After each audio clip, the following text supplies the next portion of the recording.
Merhaba canlarım, YouTube kanalıma, evime, köşeme hepiniz hoş geldiniz. Bugün arkadaşlar Yalı Çapkını'nın dün akşam yayınlanan son bölümünü yorumlayacağız. Uzun zaman sonra beni heyecanlandıran harika bir bölüm yayınladı Yalı Çapkını ekibi. Gerçekten artık hani böyle hep aynı şeyleri Yalı Çapkını videolarında söylemekten çok sıkılmıştım. O yüzden bomba bir bölüm izledik. Yine elbette ki Ferit ve Seyran arasında geçiyor ama en azından heyecan dolu, merak uyandıran, aksiyon dolu bir bölümdü benim için.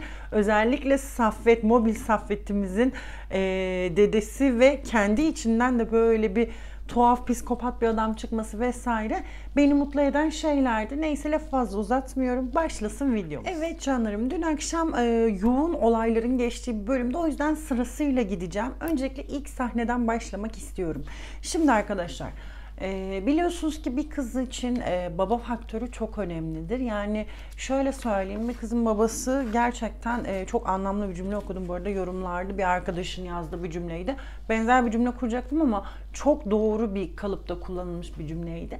Bir kızın babası gerçekten ya hayali ya da kabusu olabiliyor bir kız çocuğu için. Baba faktörü çok büyük bir etken taşıyabiliyor.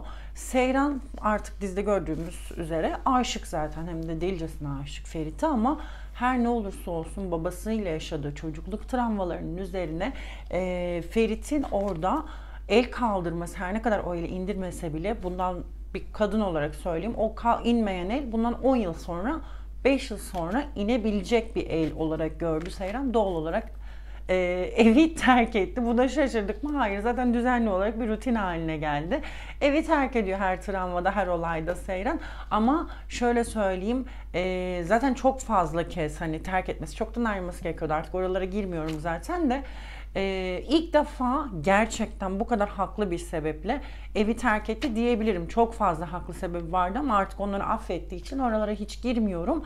Ama diğer böyle genel olarak söylemem gerekirse hani en haklısı diyebilirim. Hadi diğerlerini de şey yapmayayım o kadar da, en haklısı diyebilirim. Evi terk etti. Doğal olarak evi terk etti. Ferit bu sefer gelmeyeceğim, dönmeyeceğim vesaire. Bal gibi de pıtı pış tıpış geleceksin Ferit'ciğim yani. Sonuna kadar zaten pişmanım. Bu arada dizinin sonunu da şöyle söyleyeyim. Seyran'ın eve dönmesi için Ferit'in o hani indirmediği elin karşılık olarak Kazım tokat attı. Bence zaten oraya o bağlanacak. Yani onu yapmaları lazımdı yapımın. Kesinlikle onu yapmaları lazım. Bu konuyla ilgili, bu işte orada Seyran el tutacak mı tutmayacak mı onu videonun sonuna saklıyorum. Söyleyeceğim ama. Tabi arkadaşlar, şu etken de var, onu da eklemem gerekiyor.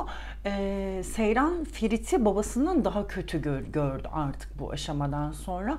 Çünkü her ne olursa olsun şimdi babasıyla annesinle çok ciddi anlamda şiddet, travma vesaire, evet hepsini yaşadı ama Ferit'te hem ikinci kadın olma durumu hem de şiddete kayacağını gördüğü için bu kadar ağır tepki verdi. Yani ikinci kadın olma durumu zaten çok ağır bir şey bir kadın için, biliyorsunuz ki.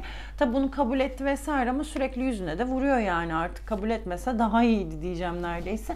Ama bu ikinci kadın olma durumu vesaireyi de olduğu için, üzerine bir de şiddete meyilli olduğu için şu anda Ferit'i babasından da daha kötü bir profilde görüyor. Bu aşamadan sonra nasıl affedecek hepimiz izleyeceğiz, göreceğiz. Arkadaşlar, Halis ve Kazım sahnelerine gelmek istiyorum. İkisinin kafasını bazen şöyle birbirine tokuşturasım geliyor. O apayrı bir şey ama Halis Kazım'a o kadar ağır kelimelerle yani geliyor ki hani şey gibi, böyle hani olacak işi kesinlikle bozacak kelimeler kullanılıyor zaten bu dizide. Bu dizide zaten genel olarak yani çok büyük kelimeler, çok ağır kelimeler.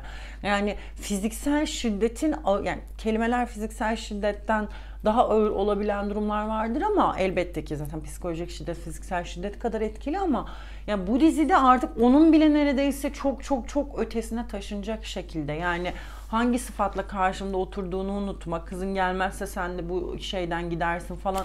Adam kız yani normal bir adam olsa, Kazım gibi para manyağı olmayan normal bir adam olsa zaten orada oturmazdı ama yani hani kızını şey yapacak, ikna edecek olan ya da işte yapmayın etmeyin daha yolun başınız vesaire diye diyecek bir adam bile olsa, o lafların karşısında başlarım sana da, torununa da, şirketine de falan der yani. Hani olacak işi bozacak kelimeler kullanıyor.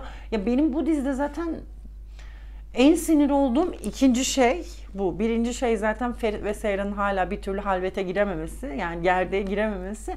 İkincisi de bu artık diyebilirim. Zaten artık ülkece böyle memleketçe aile Ferit ve Seyran'ın ilk gecesini bekler o.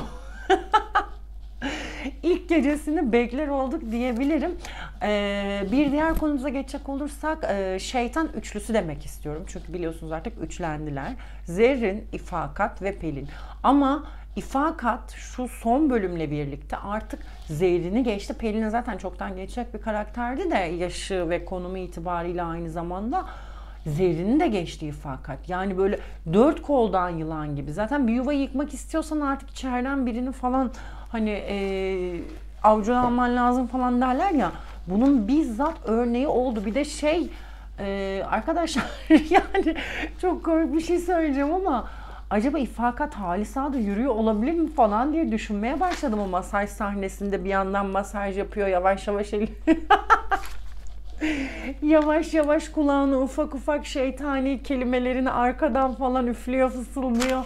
İşte şanlı ailesiyle soyumuzun karışmasını da ne yalan söyleyeyim istemezdim falan.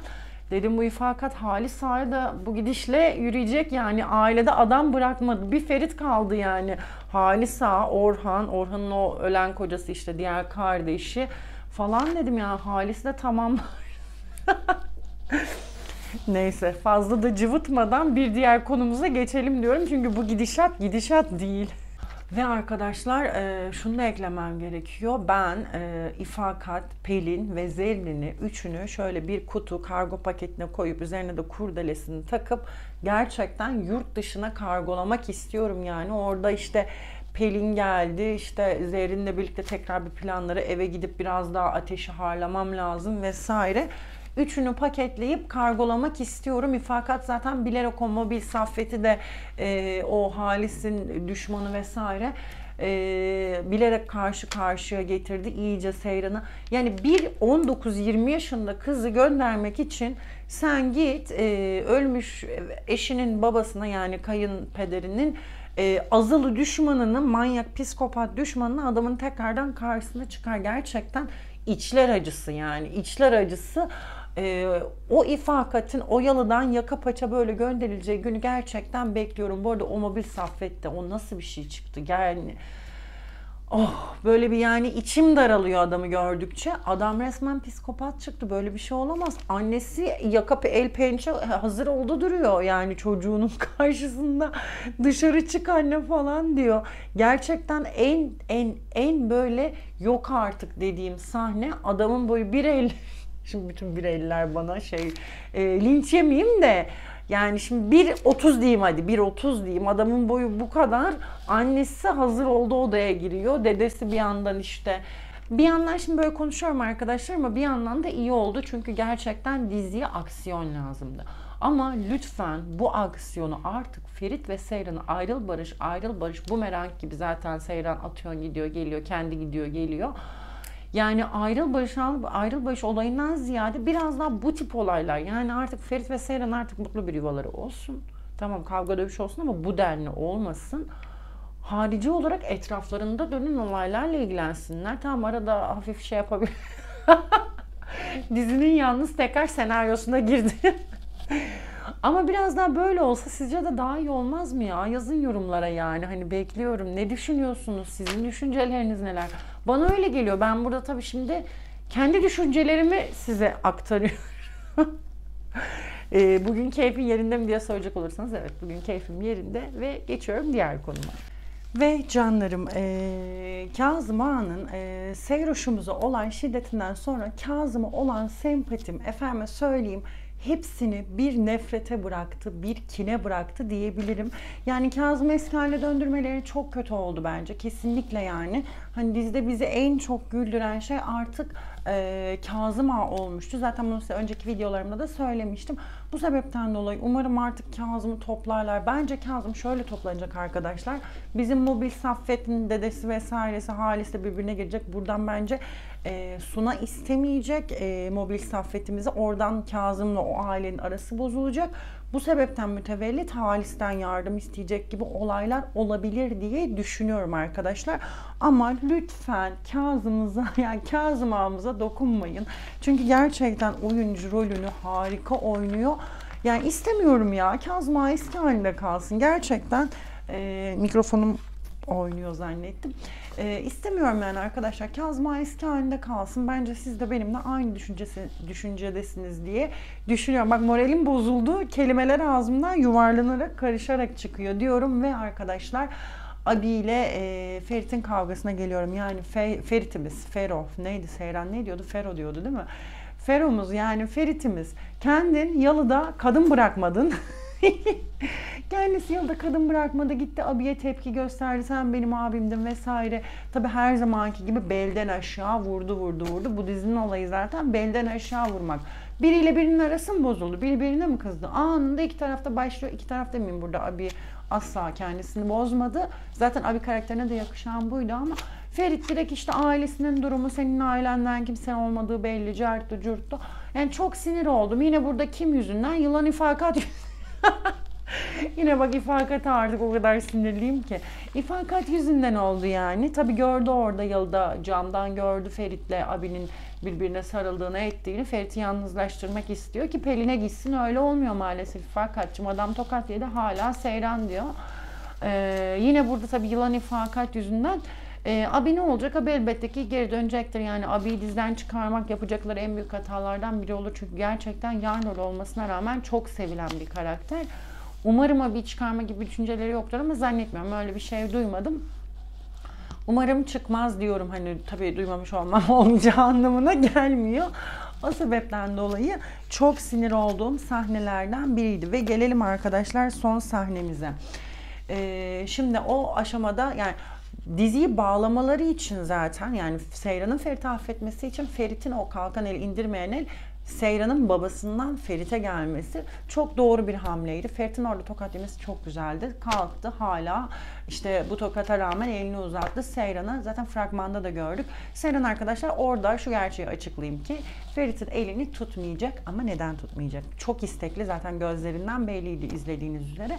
Orada babasıyla göz göze geliyor. Babası kafasını sallıyor. Seyran da babasından korkusuna olaylar daha da büyümesin diye Ferit'in elini tutmayacak. Ama bence önümüzdeki bölümde Ferit'i affedecek Seyran ve hani yalıya dönmese bile affedecek, birlikte yalıya dönmesi için yine bu daha önceki bölümde olduğu gibi işte belli bir birlikte çaba gösterecekler vesaire. Hem Zerrin'e, ailesine karşı, Pelin'e karşı, hem Seyran'ın kendi ailesine karşı Ferit ve Seyran'ın birlik olacağını düşünüyorum sonrasında, ama o eli tabii ki de Seyroş'umuz tutmayacak canlarım.